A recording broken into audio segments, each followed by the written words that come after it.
മുതിർന്ന CPM നേതാവ് G സുധാകരന്റെ വിമർശനങ്ങൾക്ക് അതേ നാണയത്തിൽ തിരിച്ചടിച്ച് അമ്പലപ്പുഴ MLA H. സലാം രംഗത്ത്.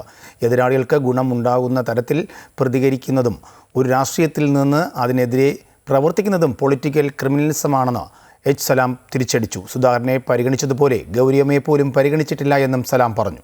ഒരു കമ്മ്യൂണിസ്റ്റ് പാർട്ടി അംഗം അച്ചടക്കം പാലിക്കുക എന്നത് താനടക്കമുള്ള എല്ലാവർക്കും ബാധകമായ കാര്യമാണ്.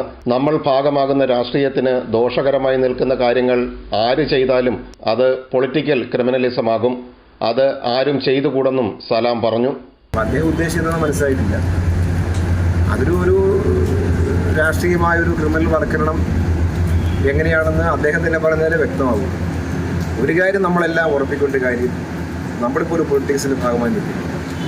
ആ രാഷ്ട്രീയത്തിൽ ദോഷമുണ്ടാക്കുന്ന കാര്യം ഞാൻ ചെയ്താൽ ഞാൻ പൊളിറ്റിക്കൽ ക്രിമിനലായിരിക്കും. അതാരും ചെയ്തുകൂടാ. ഒരു പാർട്ടി നിൽക്കുകയും ആ പാർട്ടിക്ക് ദോഷമുണ്ടാക്കി എതിരാളിക്ക് ഗുണമുണ്ടാക്കുന്ന വർത്തമാനം പറയുന്നതും ഒരു തരത്തിൽ വേണമെങ്കിൽ പറഞ്ഞാൽ പൊളിറ്റിക്കൽ ക്രിമിനലിസമാണെന്ന് വരെ പറയാൻ പറ്റും. ആലപ്പുഴയിൽ പാർട്ടി തിരിച്ചടി നേരിടുന്നത് ഇതാദ്യമായല്ല. തിരിച്ചടി നേരിട്ടപ്പോഴെല്ലാം ഇതിനെ അതിജീവിക്കാൻ പാർട്ടിക്കായിട്ടുണ്ട്. ജി സുധാകരനെ അവഗണിച്ചു എന്ന വാദങ്ങൾക്ക് അടിസ്ഥാനമില്ല.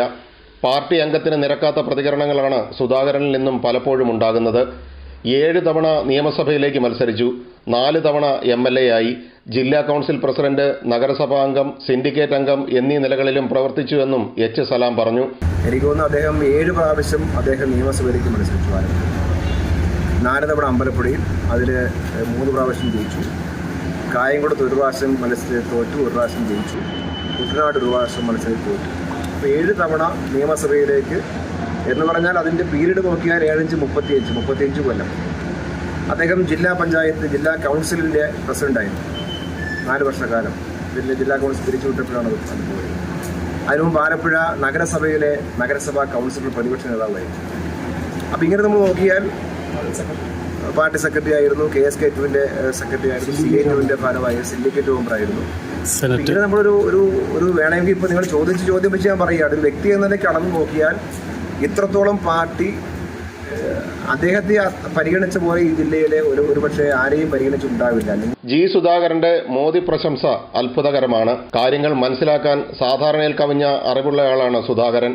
സംസാരിക്കുമ്പോൾ പിഴവ് പറ്റുന്ന ആളല്ലെന്നും H. സലാം പറഞ്ഞു. അമൃത ന്യൂസ്, ആലപ്പുഴ.